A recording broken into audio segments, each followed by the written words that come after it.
Good morning आप सभी को। आज की क्लास में कक्षा 10th का पहला चैप्टर वास्तविक संख्या के बारे में पढ़ेंगे, जिसमें हम लोग पार्ट 1 में वास्तविक संख्याओं का परिचय देखें और पार्ट 1 में प्रश्नावली 1.1 बनाए और पार्ट 3 में 1.2 देखें। आज पार्ट 4 में 1.3 प्रश्नावली देखेंगे, जिसमें हम लोग अपरिमेय संख्या को साबित करेंगे, जो हर एक साल बिहार बोर्ड में 2 नंबर का पूछता है। ठीक, देखिए इसमें पहला प्रश्न है कि सिद्ध कीजिए कि रूट 5 एक अपरिमेय संख्या है। इसे कैसे साबित करेंगे? देखिए, अगर अपरिमेय संख्या साबित करना हो, पहले उसे उल्टा मान लेते हैं कि परिमेय संख्या है। यदि वो परिमेय संख्या नहीं होगा तो अपरिमेय संख्या खुद ब खुद साबित हो जाएगा। पहले माना कि रूट 5 एक परिमेय संख्या है। रूट 5 बराबर a/b मान लिए। क्यों? देखिए, रूट 5 हम यहाँ माने क्या? परिमेय संख्या। तो परिमेय संख्या की a/b के रूप में लिख सकते हैं, जहाँ a और b एक क्या है? सहभाज्य संख्या है। और सहभाज्य संख्या हम लोग बताए थे कि वैसे दो संख्याओं का युग्म जिसका मौसो 1 हो। तो a और b ऐसा एक संख्या है जिसका मौसो 1 है, अर्थात a और b में कोई उभयनिष्ठ गुणनखंड नहीं है। यदि हम इसमें कुछ साबित कर दे कि दोनों में उभयनिष्ठ गुणनखंड 5 हो, अगर साबित कर दे तो यह परिमेय संख्या नहीं रह पाएगा। अगर परिमेय संख्या नहीं है तो क्या होगा? वो अपरिमेय संख्या होगा। चलिए, साबित करने के लिए क्या करेंगे? दोनों ओर वर्ग करेंगे। उसके बाद देखिए, रूट अंडर 5 है, इसका वर्ग a/b इसका वर्ग। तो रूट अंडर 5 जो है स्क्वायर से रूट कटेगा तो बचेगा 5, और इधर आ जाएगा a² / b²। अब देखिए आगे, तो यहाँ 5 a² / b², b भाग में आ जाएगा गुना में, तो 5b² होगा बराबर a²। इसको समीकरण 1 मान लेते। क्यों मानते हैं? देखिए आगे पता चलेगा। अब देखिए आगे, तो यहाँ पर b² यहीं रहेंगे, गुना में 5 आ जाएगा भाग में। देखिए 5 जो है a² को विभाजित करता है, तो 5 a को भी विभाजित करेगा।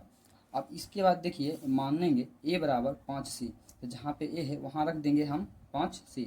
अब देखिए समीकरण 1 में a का मान देने पर, तो अब समीकरण 1 क्या था यहाँ पर जो माने थे हम कि 5, यहाँ पे देखिए 5b² बराबर a², तो यहाँ पर रख देंगे 5c का स्क्वायर। देखिए यहाँ पे रखे हैं कि 5b² बराबर a²। ठीक, अब देखिए ये समीकरण 1 था। अब यहाँ पे रखते हैं a का मान। तो a का मान क्या माने हम लोग कि 5c, तो 5c का क्या होगा? Whole square. अब बताइए यहाँ पे, तो 5 का स्क्वायर क्या होता है? तो 25, 80 का स्क्वायर c² हो जाएगा। तो 5b² बराबर 25c²। तो 25 के टेबल जो है 5 में क्या तो बार में आएगा? तो 5 बार में, तो 5 के टेबल में 25 5 बार में कटेगा। ठीक है, तो 5 आएगा, तो b² बराबर कितना हो जाएगा? 5c²। ठीक, अब देखिए यहाँ पे c गुना में आ जाएगा भाग में, तो b² बराबर हो जाएगा 5c²। तो c² बराबर क्या हो जाएगा? b²/5। अब यहाँ यही बात लिखेंगे जो वहाँ लिखे थे कि 5b² को विभाजित करता है, तो 5b को भी विभाजित करेगा।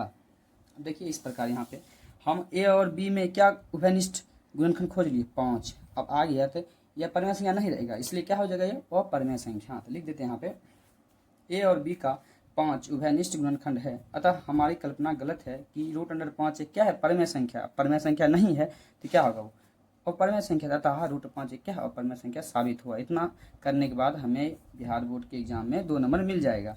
आगे देखिए, सिद्ध कीजिए कि 3 + 2 रूट अंडर 5 एक क्या है? अपरिमेय संख्या। ऐसा होना, देखिए इसमें क्या होता है, अपरिमेय संख्या में किसी भी संख्या को जोड़िए, घटाइए, गुना करिए या फिर भाग करिए, वो हमेशा अपरिमेय संख्या ही रहता है। अब यहाँ देखिए, अभी हम लोग रूट अंडर 5 साबित किए ना कि क्या है? अपरिमेय संख्या है। तो ठीक उसी प्रकार साबित करेंगे, जैसे अभी रूट 5 साबित किए, सेम टू सेम वैसा ही साबित करेंगे कि रूट 5 क्या है? अपरिमेय संख्या। साबित करने के बाद लास्ट में क्या लिख देंगे कि 3 + 2 रूट अंडर 5 भी एक अपरिमेय संख्या है। क्यों है? क्योंकि अपरिमेय संख्या में किसी संख्या को जोड़ो, घटाओ, गुना करो या भाग करो, क्या रहेगा? अपरिमेय संख्या। इतना बात लिख करके लिख देंगे पूरी संख्या क्या है? अपरिमेय संख्या है। ठीक, पहले रूट 5 को साबित कर लेंगे जैसे ऊपर भी किए थे। ठीक, अब अगला देखिए 3 नंबर प्रश्न क्या है इसमें। 3 नंबर प्रश्न का सिद्ध कीजिए कि निम्नलिखित संख्या अपरिमेय है। तो इसमें 1 नंबर दिया हुआ है 1/√2।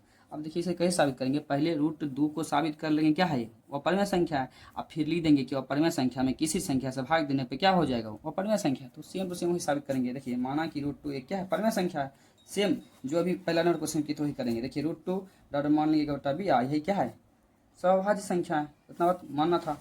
अब देखिए यहाँ पे दोनों ओर वर्ग कर लेंगे, तो रूट 2 का होल स्क्वायर क्या आएगा? 2 a² हो जाएगा। इसको समीकरण 1 माने थे ना, यहाँ पे मान लेंगे 1, और उसके बाद यहाँ पे गुना था 2 आ जाएगा भाग में, तो यहाँ लिखेंगे 2 जो है a² को विभाजित करता है, और तो 2a को भी क्या करेगा? विभाजित करेगा। ठीक उसी तरह वहाँ पे माने थे 5c एक हो, तो यहाँ मानेंगे 2c। क्यों? यहाँ पे 2 साबित करना था √2, इसलिए यहाँ पे 2 मानेंगे। अगर √3 हुआ साबित करना तो क्या मानेंगे यहाँ पे?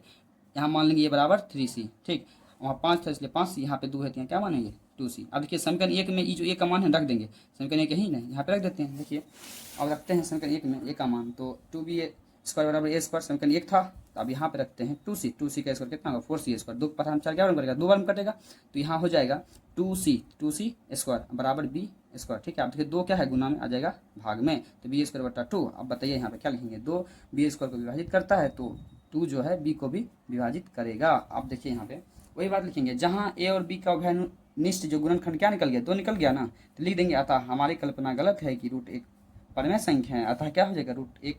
√2 क्या हो जाएगा? एक और परमेय संख्या साबित हो गया। इतना करने के बाद हमें 2 नंबर मिल जाएगा। लेकिन यहाँ कह रहा था 1/√2 साबित करिए, तो बस ये वही बात लिखेंगे कि 1/√2 भी एक क्या है? परमेय संख्या। क्यों है?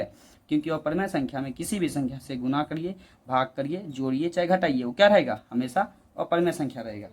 आगे देखिए 2 नंबर, इसमें कह रहा है कि 6 + √5। अब देखिए √5 को पहले 1 नंबर में साबित किए थे ना कि क्या है? अपरमेय संख्या। सेम ही लिखेंगे, पहले √5 को साबित कर देंगे और करने के बाद लास्ट में क्या लिखेंगे? 6 + √5 भी एक क्या है? अपरमेय संख्या है।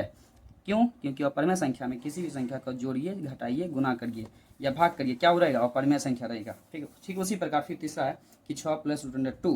अब पहले √2 को साबित कर लीजिए, अब इतने देर पहले करना सिखाए थे ना, सेम वैसा ही पहले पूरा लिख लीजिए, उसका लास्ट में लिख दीजिए कि 6 + √2 एक अपरमेय संख्या। क्यों है? तो क्योंकि अपरमेय संख्या में किसी भी संख्या से गुना करिए, जोड़िए, घटाइए या भाग करिए, क्या रहेगा? वो अपरमेय संख्या रहेगा। ठीक, इस प्रकार प्रश्नावली 1.3 खत्म हुआ। अब नेक्स्ट पार्ट 5 में 1.4 प्रश्नावली की देखेंगे। Thank you.